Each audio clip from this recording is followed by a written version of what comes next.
मार सकते हो। लेकिन आज मैं इस मेज की मदद से माइनक्राफ्ट के एवरी बॉस मॉब को वन हिट में मारने वाला हूँ, वो भी एक ब्रांड न्यू वर्ल्ड में। सबसे पहले स्टार्ट करते हैं अपने बेसिक गियर बनाने से, जिनको देन हम अपग्रेड करेंगे स्टोन्स में, कुछ खाना और बनाते हैं अपना पहला बेड। नाउ मुझे एक विलेज की सख्त जरूरत है। क्यों? वो मैं आपको बताता हूँ। तो बेसिकली मेज पाने के लिए हमें चाहिए होंगे ट्रायल चैम्बर्स, जिसको ढूंढना बहुत ज्यादा मुश्किल है। लेकिन इसके सोल्यूशन के तौर पर जब हम किसी विलेजर को कार्टोग्राफर की जॉब देकर उसे अपग्रेड करेंगे तो वो हमें ट्रायल चैम्बर्स का मैप दे देगा, जिससे हमारा काम बहुत ज्यादा आसान हो जाएगा। अब आसपास कोई विलेज है या नहीं ये चेक करने के लिए मैं जाता हूँ ऊपर और रेंडर डिस्टेंस को करता हूँ फुल। ओ वो रहा विलेज, सिंपल। और यहाँ पर हमारा पहला दिन होता है कंप्लीट। ओह,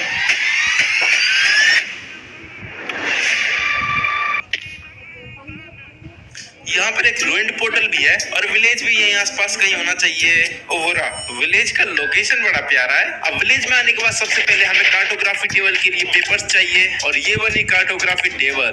अब बस मुझे कोई निठल्ला विलेजर ढूंढना है और उसे जॉब दे देनी है।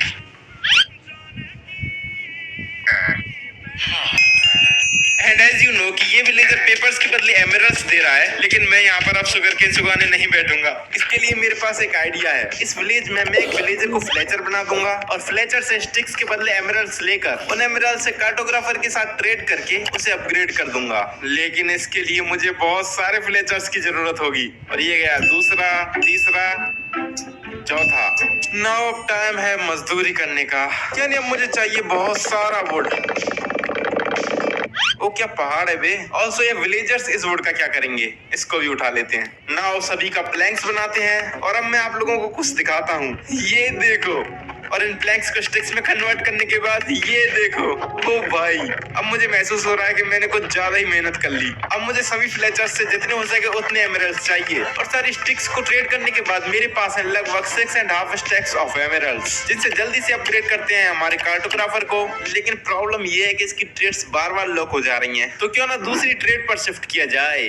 मींस अब मुझे चाहिए बहुत सारा सैंड, जिनको स्मेल्ट करके ग्लासेस में कन्वर्ट करेंगे और इन ग्लासेस को ग्लास पेन्स में, और फाइनली करेंगे अपने कार्टोग्राफर को upgrade. There we go. Finally हमारा कार्टोग्राफर मास्टर तक पहुंचने के बाद ट्रायल चैम्बर्स का मैप दे रहा है, लेकिन उसके लिए चाहिए कंपास, जिसको बनाने के लिए मेरे पास रेड स्टोन नहीं है, और रेड स्टोन को माइन करने के लिए मेरे पास आयरन पिकेक्स नहीं है। यानी अब मुझे आयरन चाहिए। रेड स्टोन, लेकिन इसको माइन नहीं कर सकते।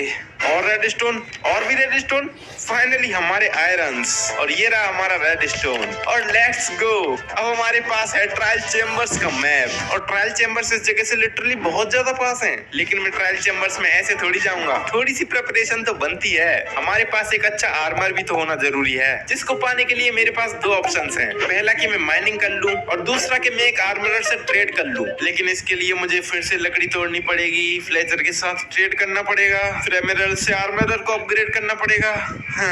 माइनिंग ही सही है। और लकीली मुझे कुछ ही समय में सारे डायमंड्स भी मिल जाते हैं, जिससे अब मैं अपने सारे जरूरी सामान बना सकता हूँ। Then let's make a full diamond armor set and also some diamond tools. लेकिन क्या अभी भी मैं ट्रायल चैम्बर्स में जाने के लिए तैयार हूँ? बिल्कुल नहीं। हमें ट्रायल चैम्बर्स में जाने से पहले एक ओमिनियस बोतल की जरूरत है, जो हमें मिलेगी एक प्लेजर कैप्टन को मारकर। यस, रिसेंट के अपडेट में जब तुम एक प्लेजर कैप्टन को मारोगे तो तुमको कोई बैड ओमन का इफेक्ट नहीं लगेगा, बल्कि उसके बदले तुम्हें एक ओमिनियस बोतल नाम की एक बोतल मिलेगी, जिसको पीकर तुम बैड ओमन का इफेक्ट ले सकते हो। लेकिन इसका ट्रायल चैम्बर्स में क्या काम है, बताता हूँ। तो ट्रायल चैम्बर्स में होते हैं ट्रायल स्पॉनर्स, जिसमें से अलग अलग तरह के मॉब्स स्पॉन होते हैं। लेकिन बैड ओमन का इफेक्ट लेने के बाद वही ट्रायल स्पॉनर्स ओमिनियस स्पॉनर्स में बदल जाएंगे, जिनमें से खतरनाक मॉब्स बहुत ज्यादा क्वांटिटी में स्पॉन होंगे। लेकिन अच्छी बात यह है कि इन सभी मॉब्स को मारने के बाद हमें एक ओमिनियस की मिलेगी, जिससे हम ओमिनियस वर्ल्ड को खोल सकते हैं, जिसमें से हमें अच्छी लूट मिलने के चांसेस नॉर्मल ट्रायल वर्ल्ड से बहुत ज्यादा हाई हो जाते हैं। तो इतना ज्ञान पेलने के बाद काम पे लगते हैं। लेकिन thousands and thousands of blocks travel करने के बाद भी मुझे प्लेजर आउटपोस्ट नहीं मिल रहा था। मुझे बार बार लगातार विलेज पे विलेज मिले जा रहे थे, लेकिन प्लेजर आउटपोस्ट ओह फाइनली एक आउटपोस्ट, इतनी देर बाद। अब बस मुझे इस लीडर को मारना है और इस ओमिनियस बोतल को ले लेना है। तो अब बारी है ट्रायल चैम्बर्स में जाने की। तो मेरी कैलकुलेशन के हिसाब से हमारे ट्रायल चैम्बर्स यहीं कहीं होने चाहिए। There we go, trial chambers. भाई साहब क्या चीज है भाई ये। अब बस मुझे इस ओमिनियस बोतल को पीना है, जिससे सारे ट्रायल स्पॉनर्स ओमिनियस स्पॉनर्स में बदल जाएंगे और डेंजरस मॉब्स को स्पॉन करेंगे। इस चेस्ट में क्या है? अबे ओमिनियस बोतल, हमने फालतू में प्लेजर आउटपोस्ट ढूंढने में टाइम वेस्ट किया। ओह शार्पनेस 5 की बुक, ये तो सही माल है, जाते समय ले जाऊंगा इसे। एक सेकंड, यहाँ पर पानी भी होता है? व्हाट? तो ये है हमारा पहला स्पॉनर, एक स्लाइम स्पॉनर। स्लाइम्स को मारना बहुत आसान होता है पर। और ये रहा वॉल्ट, जिसमें से हमें लूट मिलेगी। इसको तोड़ सकते हैं क्या? नहीं। तो इन सभी स्लैम्स को मारते हैं और लेट्स गो, हमारी पहली ओमिनियस की। और अब इस की को वॉल्ट में लगाते हैं। लग जा। अबे चाबी खराब हो गई क्या?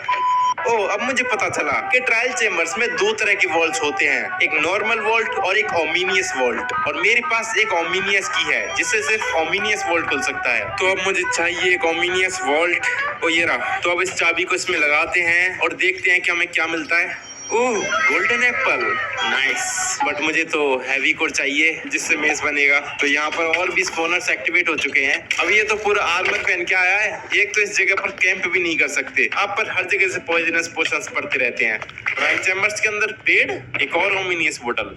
वाह, इसमें से हमें क्या मिला? Potion of strength. वो हम बाहर से भी देख सकते हैं कि हमें क्या चीज मिल सकती है। Arrows, potions, emeralds, wind charge, x, diamonds, golden Apple. कुछ सामान हमें इन पॉट्स में से भी मिलता है। देखो हमें कौन मिला? 1.21 का न्यू मॉब ब्रीज। लेकिन ये अनोइंग भी बहुत ज्यादा है, लेकिन इसको मारना भी बहुत जरूरी है, क्योंकि इससे हमें ब्रीज रॉड मिलेगी। फिर ऐसे ही करके मैं बहुत सारे मॉब्स को मारता हूँ। लेकिन मुझे क्या मिल रहा था? Potion of strength. आलू कौन देता है बे? चलो और मॉब्स को मारते हैं। लेकिन यहाँ पर बहुत सारे मॉब्स साथ में हमला करते हैं, तो कभी कभी सिचुएशन बहुत ज्यादा इंटेंस हो जाती है। और किसी किसी का आर्मर तो इतना स्ट्रॉन्ग होता है कि वो आसानी से मरते भी तो नहीं है। लेकिन इन स्केलेटन्स को मारने का बेस्ट तरीका है इनकी आपस में लड़ाई करा दो। ये लड़ते रहेंगे और तुम मस्त अपना काम करो। ओह मुझे स्लो फॉलिंग का इफेक्ट लग चुका है। तुम यहाँ सेफ नहीं हो वैसे, मेरे रहते। फिर ऐसे ही करके मैं बहुत सारी मॉब्स को मारता हूँ और मेरे पास काफी ओमिनियस कीज हो जाती हैं, जिनसे मैं वर्ड्स को फोड़ना शुरू करता हूँ। नोप। देखते हैं इसमें से हैवी कोर मिलता है या नहीं। इसमें से भी नहीं। अबे हैवी कोर ये कब मिला मुझे? लेकिन जब मैं रिकॉर्डिंग चेक करता हूँ तो मुझे पता चलता है कि मुझे ये हैवी कोर इससे पहले वाले वॉल्ट में मिला था। सो ओके, अब मेरे पास मेज बनाने का पूरा सामान है। और ये रही वो सारी लूट जो मुझे ट्रायल चेम्बर्स में से मिली है। और बहुत सी लूट तो मैंने वहीं छोड़ दी। और ये बना हमारा मेज। इसको ट्राई करके देखें क्या? इसका ऊपर यप, वैसे मजा तो आता है मेज चलाने में। इन ब्रीज रॉड से हम विंड चार्ज को भी क्राफ्ट कर सकते हैं, जिससे हम मस्त हवा में जा सकते हैं। और लास्ट में इस मेज को एन्चांट करके देखते हैं, लेकिन उसके लिए मुझे एन्चांटिंग टेबल बनानी पड़ेगी। तो चलो बनाते हैं। और ये रही हमारी एन्चांटिंग टेबल। देखते हैं फर्स्ट ट्राई में क्या मिलता है। वही फालतू सी एन्चांटमेंट। Second try. ओह हम डेंसिटी 4 लगा सकते हैं। डेंसिटी 4 से हम मॉब्स को कम ऊंचाई से भी मार सकते हैं। इस आयरन गोलम को भी मार के देखते हैं। ओह काफी सही चीज है भाई ये। तो अब बारी है हमारे सभी बॉस मॉब्स को वन हिट में मारने की, जिसके लिए मुझे चाहिए कुछ ऑब्सीडियंस, जिनसे जल्दी से एक पोर्टल बनाकर चलते हैं नेदर में। अब मुझे बस एक फोर्ट्रेस चाहिए। There we go. यहाँ से मैं ब्लेजेस को मारकर कलेक्ट करूंगा कुछ blaze rods and also ender pearls, जिनसे मैं बनाऊंगा आइस ऑफ एंडर। अब क्योंकि हमें माइनक्राफ्ट के 3 बॉस मॉब्स को वन हिट में मारना है, तो थोड़ी प्रिपरेशन तो बनती है, जिसके लिए मुझे चाहिए होंगे कुछ टोटम्स। तो इसके लिए मैं रेड तो नहीं करवाने वाला। यस। तो जब मैंने अपने कार्टोग्राफर को अपग्रेड करके मास्टर लेवल तक पहुंचाया था, तो उसकी लास्ट ट्रेड थी वुडलैंड मैंशन का मैप। तो हाँ, हम जाएंगे वुडलैंड मैंशन में। लेकिन शायद मेरा ये सोचना गलत था, क्योंकि ये हद से ज्यादा दूर है। तो हम वुडलैंड मैंशन के बहुत ज्यादा नजदीक हैं। और फाइनली हमारा वुडलैंड मैंशन। अब बस मुझे संभाल के सभी पर दूर से हमला करना है, क्योंकि ये विंडिकेटर्स डायमंड आर्मर में भी बहुत ज्यादा डैमेज देते हैं। फाइनली हमारा पहला टोटम, दूसरा टोटम, और ऐसे ही करके मेरे पास इनफ टोटम्स हो चुके थे। So it's time to our main mission now. अब मैं पूरी तरह से रेडी हूँ एंड में जाने के लिए। वो देखो तो हमें कौन मिला? Rusty wolf. नाउ अब मेरे सफर में कुछ दोस्त भी हैं, तो स्ट्रॉन्ग होल्ड इस जगह पर होना चाहिए। लेकिन मेरे पास 10 ही आइस ऑफ एंडर्स हैं। देखते हैं क्या होता है। ये रहा हमारा पोर्टल। इसको तोड़ते हैं और अबे भाई क्या लक है, मेरे पास फिक्स आइस ऑफेंडर्स है। नाउ अब एंड में चलते हैं। अब मैं एंडर ड्रैगन को मारने के लिए ब्लॉक्स लगाकर तो ऊपर नहीं जाने वाला। इसे मारने के लिए मैं यूज करूंगा इलेक्ट्रा का। कैसे मैं बताता हूँ। तो basically and islands main island के हंड्रेड्स ऑफ ब्लॉक्स ही दूर एग्जिस्ट करते हैं, जहाँ जाकर हम बिना एंडर ड्रैगन को मारे इलेक्ट्रा को ले सकते हैं। तो इसके लिए मैं बनाऊंगा एक सिंपल फ्लैंग मशीन, जिसमें बैठकर मैं मस्त ट्रेवल कर सकता हूँ। अब बस मुझे यहाँ पर एक बोट प्लेस कर अबे तो ये रही हमारी फ्लैंग मशीन। अब बस मुझे यहाँ पर एक बोट प्लेस करनी है और यहाँ पर रेड स्टोन लगाकर इसे स्टार्ट कर देना है और तुरंत ही बोट में बैठ जाना है। और अब चलते हैं हमारे अंतरिक्ष के सफर पर, मतलब एंड आइलैंड्स पर। ओ वो देखो हमारी पहली फ्लैंग मशीन, लेकिन ये रुक क्यों गई है? मुझे छोड़कर जाएगी तो रुक ही जाएगी। शायद ये मेरे रेंडर डिस्टेंस से बाहर जाने की वजह से रुक गई होगी। और फाइनली हमारे एंड आइलैंड्स। अब सीधा चलते हैं एंड शिप में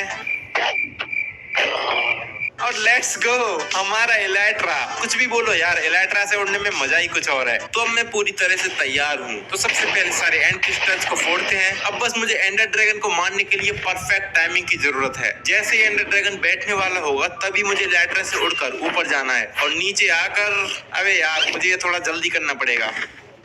ओह no no no no no, अब तो शायद हो जाना चाहिए। ओ हो गया, लेकिन मरा क्यों नहीं? मुझे थोड़ा और ऊपर से मारना चाहिए था। फिर से ट्राई करते हैं। नोप, इस बार पक्का लग जाना चाहिए। और देयर वी गो, मैंने बिना टोटम के मार दिया। मैं लिटरली टोटम को यूज करना भूल गया था। ओ भाई मैं गलती से भी मरता तो मुझे फिर से एंड में जाना पड़ता। लेकिन अब इन एंडरमैन्स को क्या हुआ? अब मुझे एक ही चीज करनी पड़ेगी। 1 2 3 भागो।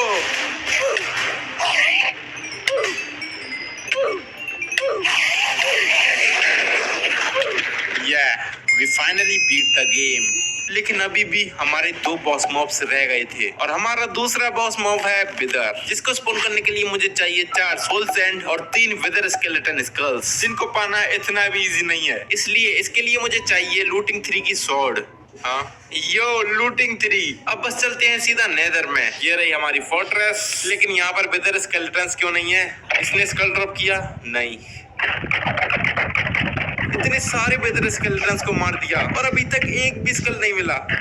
लेट्स गो हमारा फर्स्ट विदर स्कल। और ऐसे ही बहुत सारे विदर स्केलेटन्स को मारने के बाद हमारे 3 स्कल्स। लेकिन उससे पहले मैं आपसे एक सीरियस क्वेश्चन पूछना चाहता हूँ। मैं आपके लिए वीडियोस बनाने में बहुत मेहनत करता हूँ, इसलिए आपको कमेंट्स में बताना है कि आपको मेरी वीडियो में क्या चीज अच्छी लगती है और क्या बुरी, जिससे मैं वीडियोस को और ज्यादा एंटरटेनिंग बना सकूँ। और अगर आपने वीडियो यहाँ तक देखी है तो कमेंट्स में लिख देना आई लाइक इट। तो अपने वर्ल्ड में विदर को मारने से पहले मैंने बहुत बार ट्रायल वर्ल्ड में विदर को मारने का ट्राई किया, बट विदर बार बार उड़ जा रहा था। तो इसके लिए मेरे पास एक प्लान है। मैं ऐसे जमीन में एक गड्ढा करूंगा और फिर विदर को स्पॉन करूंगा। तो guys the moment of truth. Okay, अब बस यहाँ से मैं ऊपर जाऊंगा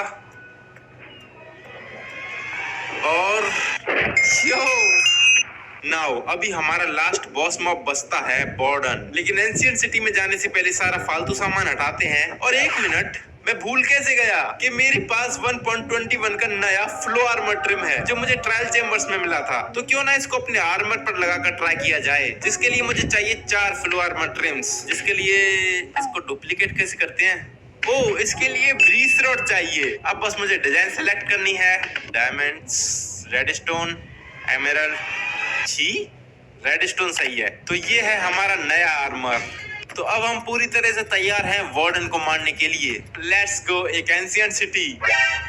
वार्डन जाए भाड़ में, डैमेज ज्यादा जरूरी है। पहले तो चेस्ट में देखते हैं क्या है। ओ लगता है वार्डन स्पॉन हो गया। तो वार्डन को बिना प्लान के मारना बेवकूफी है। तो मैं तुम लोगों को अपना प्लान बताता हूँ। तो सबसे पहले मैं कुछ इस तरह से जमीन में गड्ढा करूंगा जिसमें वार्डन ट्रैप होगा। जिसके बाद मैं ऊपर तक एक टनल बनाऊंगा ताकि मुझे वार्डन को वन हिट करने के लिए थोड़ी सी जगह मिल सके। इसके बाद ट्रैप डोर्स, क्योंकि आपको नहीं पता तो मॉब्स को ट्रैप डोर से ऐसा लगता है कि सामने रास्ता है और वो ट्रैप डोर में फंस जाते हैं। अब बस मुझे वार्डन को स्पॉन कराना है। ओके स्पॉन हो चुका है, लेकिन यहाँ पर कैसे बुलाऊं? एरोस की आवाज से आएगा क्या? वो मुझे दिख रहा है, बस एक बार एरो लग जाए उसे। ओके, वो आ रहा है एंड लेट्स गो। वार्डन फंस चुका है। अब बस ये डिस्पोन ना हो इसके लिए इसको नेम टैग देते हैं। ओ मेरी हेल्थ। अब आप सोच रहे होंगे कि मेरे पास टोटम्स क्यों नहीं है। तो मैं एक बार वार्डन को मार चुका हूँ जिसकी रिकॉर्डिंग करना मैं भूल गया, तो इसको मारने में मेरे टोटम्स खत्म हो चुके हैं। मींस अब मेरे पास बस एक ही चांस है, जिसके लिए मुझे उड़कर इस होल से ऊपर जाना है। मेरे पास एक ही चांस है। नाउ एट द एंड मैं यहाँ से जंप करूंगा।